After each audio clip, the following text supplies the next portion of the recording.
Hi, everyone. Welcome to another exciting edition of Words, Images, and Worlds. On this episode, we're talking comics, we're talking horror stories, two of my favorite things, and we're talking about Wolves of a Feather. Wolves of a Feather, which is right there behind Steve Mardo, and glad to be talking with writer Mark Bertolini as well. So many thanks to you both for jumping in and joining. Thank you. Thanks for having us on. Absolutely. Let's start with kind of the how did you meet question. How did this collaboration kind of start between the two of you? You know, You want to go first, Mark? yeah, I mean, I'll be honest, I don't remember exactly how we started. I mean, we obviously met online. We live in two different countries, but um, I was actually looking back. I have emails back from like 2018 where Mm. we had actually had first started talking about this project. So I'm not sure if your recollection's any different, Steve, but yeah, like that's we've been working on this off and on and off and on for a while. So I'm really happy that we're here. Long gestating. Long gestating. Yeah, I think it was 20. I actually did the same thing. I kind of looked back and I think it was 2018. I think I mean since then we've kind of worked together. I did a pinup for Bigfoot Frankenstein and there was some like other things that Mark kind of threw my way and we've always kind of been in touch for the past like decade almost, and it's been one of those things where we've always kind of kept in contact, and this project has always literally just like kind of popped up. Like I get an email from Mark, and I or email Mark, and I'd be like, "You still want to do the project?" And then like he'd be like, "Yeah, I'm down for it." And then like something would come up, unfortunately, with me, and then um, uh, we'd always end up coming back to Wolves. It would just always come. It would always come back to this. Yeah, and it wasn't just you. I mean, it was we both did books, a number of different things, different projects in the last like Yeah. 8, 10 years, right? Like we've had other things, but it was always there. It was always there in the background, and I know for myself, like I always gravitated back to it, and I was like, I want to do this. I really want to make this comic. So I was always really happy that Steve was always like, yeah, like me too. Let's do it. So Cool. I think Uh, for me, I think. Oh, sorry. I was going to say. okay. I think what happened for me was the initial pitch of it is really what got me. I think that's kind of what it was when we first started talking about it. But yeah, we ended up kind of just. I think the interest of this project was something that I've always kind of gravitated towards. So and that's why it's always kind of kept culminating in the background. So. So please tell us about that pitch. What was the creative spark and what kind of got you into this comic space? I think with Mark, I think it was something. I think honestly, I want to say, was it digital webbing? probably, Mark, was that? yeah, That's probably what it was. I think so. Digital Webbing is, I mean, I used to live there. You know what I mean? Like I was there all the Yeah, time, and I met same. a lot of creators there. So probably that's where we may have initially, communicated. So uh, yeah, I used to go and try and network with artists there all the time. So it wouldn't surprise me if that's where Steve and I first met. Yeah, Yeah. for your audience, digital webbing was a uh, 2000s 2010s kind of forum that kind of all these artists would kind of before like Discord and Reddit and everything else, they would all kind of culminate and try to get jobs and uh, communicate with and I think I don't know what it was. I totally don't remember, but like we kind of we kind of went from there, and then we always kind of kept in touch, and then I want to say, we both ended up doing a bunch of stuff like in between, but yeah, it was one of those things where I think it was digital webbing that started this whole thing. And when Mark pitched me, I he pitched me this kind of Lovecraftian um, crime story, which I was Mhm. just like. right off the bat was just kind of like, okay, this is weird. It's horror. It's got like this pulpy crime thing to it. And then he sent me over the first 5 pages, and I literally fell in love with all the characters. Like all the characters they've always been in the back of my head for the past, like, whatever, like almost like decade now. And It's just something that I did do the first 5 pages as a pitch, I believe, and I think you shopped it around. And I teach. I'm actually from Rhode Island, and Providence is literally like 5 minutes away from me. So I teach actually comics in Providence, like a workshop, and I was showing these pages to my classes, and they were just like loving it and eating it up. So it just so happened that just the culmination of everything, and it's always just kind of been on the back burner, and for me personally, and it's just something that I was like, you know what, like this is the time to do it. So the gods were smiling upon us. Yeah, The great old ones. which gods? Yeah. Nice, nice. So we have the Lovecraft working, we have crime. What should listeners know out there about kind of the premise and what to expect? I think, I mean, without giving too much away, we talk about how it's a haunted heist story, and Mhm. characters we get into what they what they think is a routine heist. It's a gang of thieves. Turns out to be something completely different, and as they're going through the motions, you know, this whole Lovecraftian Cthulhu sort of angle comes into play where I'm trying, I don't want to spoil too much of it, but yeah, like, you know, the end of the world is coming, and they're going to play a part in it, whether they like it or not.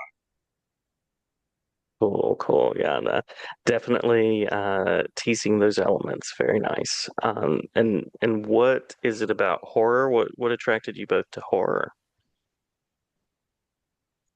I mean, for myself, I don't, I haven't written I've done a lot of different types of comics, but horror is one of the things where I haven't really done a lot, right? I haven't stretched that horror muscle too much, and I'm a horror fan up to a point. Not a Mhm. big horror movie fan, I have to say, but I'm a horror comic fan, right? I like horror comics, so it was always something that I wanted to try, and this idea, like especially merging with like the crime aspect, it was sort of, I guess, like my way in to writing a horror story, right? As opposed to just like a completely like balls out horror story. It's a little more subtle than that, I think. So um, that's sort of where I'm coming from with it. It was just it started as an experiment, like Steve said. It's kind of like this weird story, right? And but the more I worked on it, the more I wrote, the more I got into it, and I'm really happy with where we're at with it. It's nice. What about you, Steve? What brought you into horror? I've always been. I mean, I grew up in the '80s. I'm an '80s kid and early '90s, and stuff like Friday the 13th, Nightmare on Elm Street. Uh, Hmm. the the thing is basically anything John Carpenter is a huge influence for me. But with the horror stuff, I'm kind of in the same vein as Mark, where I'm not like a super horror fan, but I I love the weird horror, like I love like Hmm. Hellboy and stuff like that. And what really gravitated me towards this project is the fact that, I don't know about you, Mark, but I think this book is it's a slow burn, and Yeah, that's what I really loved about it, and that's what I liked about drawing it, is that it's kind of like this nice little kind of all it's really the characters. It's kind of like this weird character piece And I think like what works with it is that all these characters are very much like they just bounce off each other. Um, I know that like at one point, I think when they're all kind of like not good people. Hmm. You know what I mean? Yeah. They're all like I mean, they're all criminals and they all kind of have their thing going on, some lesser than others. But like what I liked about it was that you're gonna have this like this horror like kind of background with all these like kind of awful people who kind of are just trying to take advantage of the situation and they think they're just going to get away scot free and the it's kind of like I mean I don't know this is giving too much away but like it's almost like it's a comeuppance kind of story a little bit. That's how I kind of look Hmm. at it, you know, like it's like yeah you have and you know the stakes are very high in it, but um that's what I love about it. But I've always but to go back to the horror thing, I've always loved like just weird horror too. That's another thing. Like I said, the thing and like you know I don't know. I'm trying to think of like just I never really was a huge Lovecraft fan, to be honest. Like growing up, I was walked by the Lovecraft house, and I was always like, what is this weird like Dutch house that's in Providence that everyone's like going crazy about? And then it Hmm. wasn't until I started reading a lot of the mythos and other writers and stuff like that, and seeing how much of an influence it was on things like Hellboy and you know stuff like that that I really kind of like jumped into. I was like, oh, okay, I get this now. Reanimator, I get this. Like, I understand where all this is coming from, and like, okay, all the weird stuff that I like, kind of like, is an offshoot of something that's literally been in my backyard my whole entire life. So, um, yeah, it's weird how that happened. But yeah, I really like weird horror if that's bottom line. So the weird stuff really gets me. It's interesting. Yeah. What were some important elements that you wanted to bring through in the art? Again, not giving anything away, but any kind of aesthetics or images that you wanted to make sure that carried through. Ooh, it's a dark story. Like, and I think that there's a lot of play on the black and white. And when you see some of the pages, you know, there's some flashbacks that are kind of a little more lighter toned in like the way they're not so graphic with black and white. And then you have some of the in story where it is like really just dark colors and stuff like that. It's like I wanted to make this something where it looked like you were in this like cavern with these characters and it was just like you're walking through this like really dark tunnel of like dread. And but I don't know drawing these characters is amazing. I mean honestly like Len is a character in the book and he's awful but like just so great to draw. And you know Bill is great. um Charlie, there's a character in the Charlie right there. Uh, He uh-huh. was like this character that originally when I drew him, I had a totally different like from the pitch that Mark sent me, I had a totally different idea of this character and like who he was. And then when the rest of the book kind of came into play, I was kind of like, oh, I'm going to be a little more sympathetic with this character. So some things kind of like evolve in the book, Hmm. even tonal wise with kind of like the way I was drawing it. But yeah, I don't know. I think drawing it has been great because a lot of it is a lot of acting, and I love drawing the acting part of characters. Like I like more character driven kind of like books and stuff rather than the big giant like splash pages and just like um, the big setup scenes, the splash pages or whatever. I like kind of drawing those little moments where characters kind of have these little epiphanies, and there's a lot going on in this issue that happens in. Hmm. I imagine having been kind of talking about the project and circling it, I imagine that it's nice to finally have it out there and to be putting it together. What's that like to see this come to fruition? It's really nice. It's you know it's rewarding to know that the idea was strong enough to last this long, because not everything does, right? Like, Hmm. I have, I mean, I have lots of ideas. I have lots of pitches and stuff. Sometimes stuff dies right on the vine. You know what I mean? Like it never really gets anywhere. Or you do a handful of pages and you shop it around, and then every people move on to other things, and you never get back to it. And it's just that's the end of it. But I think it maybe is a bit of a testament to the strength of Wolves of a Feather, that despite the fact that we've been working on it for so long, and back and forth, and in the interim, like we've done other books and worked on other comics, and we've always managed to come back to it. And then, like, I don't know, it was like 6 or 8 months ago, like I want to say like August, September last year, where we were kind of just like, let's just do it, Yeah. let's get it done. Let's we'll make like a serious effort. We're gonna get this done. We'll take it to Kickstarter. We're gonna create all these awesome rewards. We're gonna do this. Like, we're gonna make it like this is gonna be the work right now. Like, this is what we're gonna do.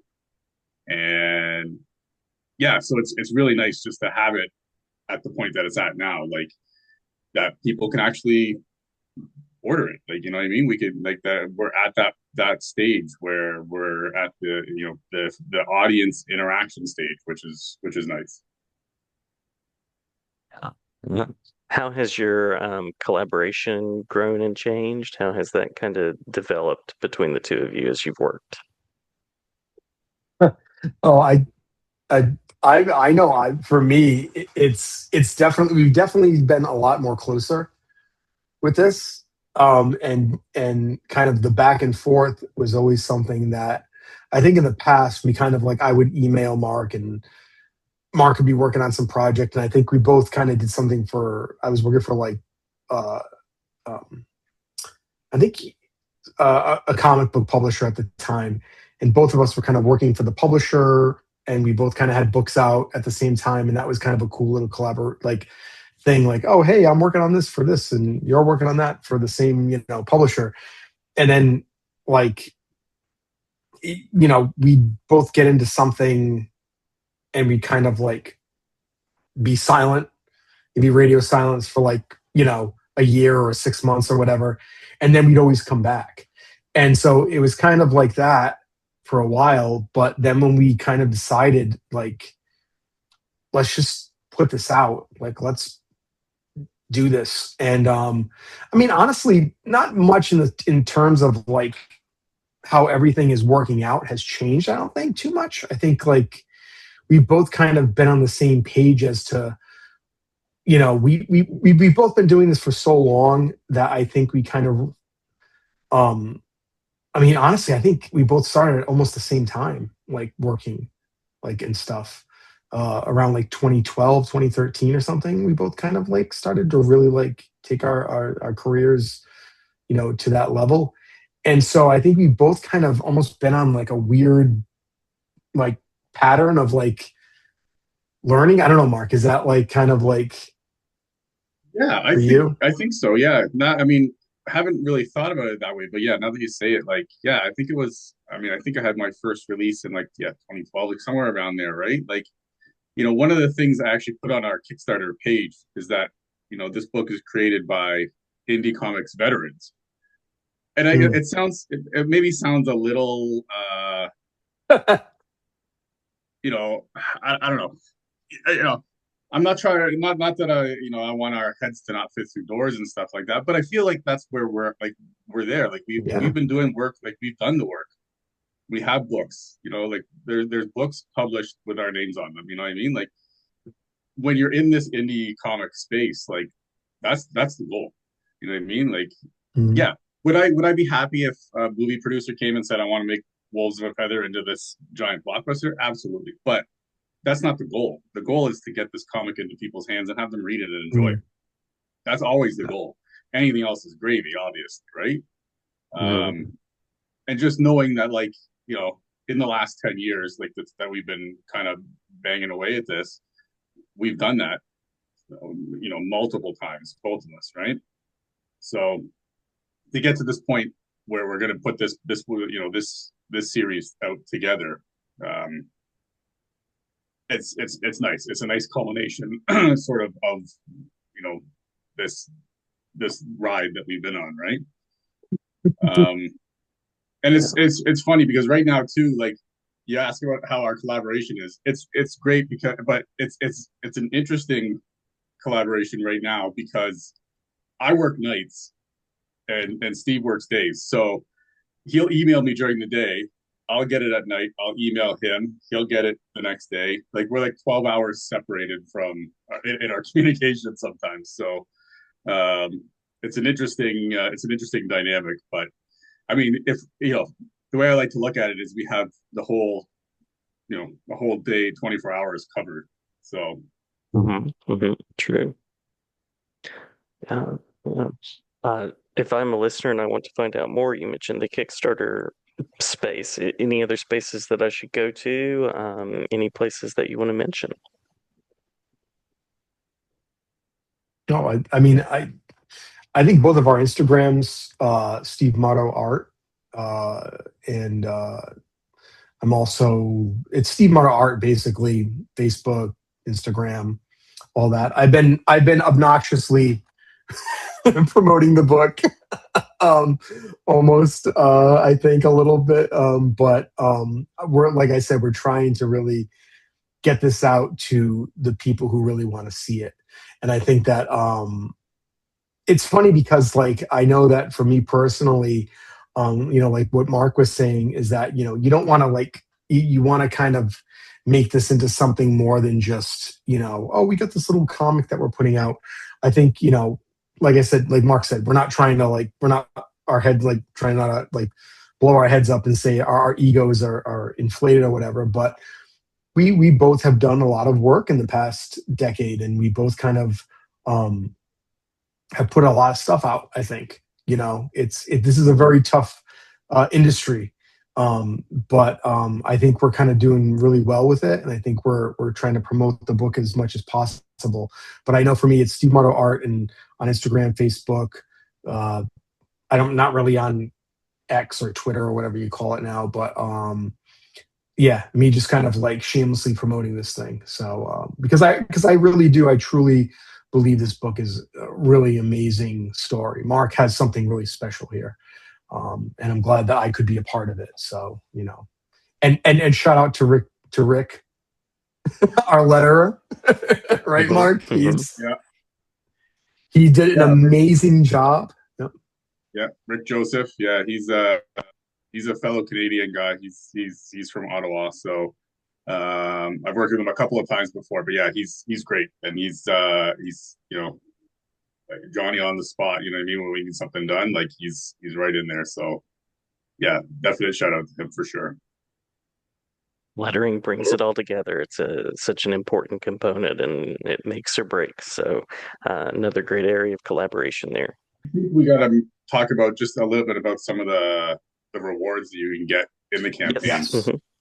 There's because we have some really cool stuff. I mean, there is some cool stuff that's available. I mean, if you're a digital fan, you can get the digital comic. That's an easy one. Um, there's the actual physical comic itself. There's a variant cover for the physical comic that we Mm, got Valentine Ramon to do. Valentine did amazing. the Dave series at IDW and Hot Damn and some other stuff. There's sticker sets and postcard sets that Steve designed, which are really cool. You can get your cover remarked. There's monster commissions, like lots of cool stuff. You can get Oh, we Steve to get. do like a what's that? I was going to say we got the two pinups too Oh, from that's right. That's right. Jerome Yeah, Jerome Akem did a pinup for us. and Jeff Wells, a former like art student of mine who's up in Maine. He did well. He's from Maine originally, but he's in Providence. But he did a really cool pinup for the book as well. I mean, we got like Oh, retailer cool. bundles and stuff. Like, we want to try to Hmm. get the book into some stores too, so that people who are not, necessarily into the whole Kickstarter crowdfunding thing will still have an opportunity to pick it up. So Mhm. yeah, I mean, there is a lot of cool stuff. So I encourage people to check it out and see, like, you know, you're gonna get some pretty cool content. Cool, cool. Lots to check out. Well, Mark, I think this is your third time back to the show, and Steve, great to meet Yes. you, and certainly welcome to Great to come meet back you. anytime.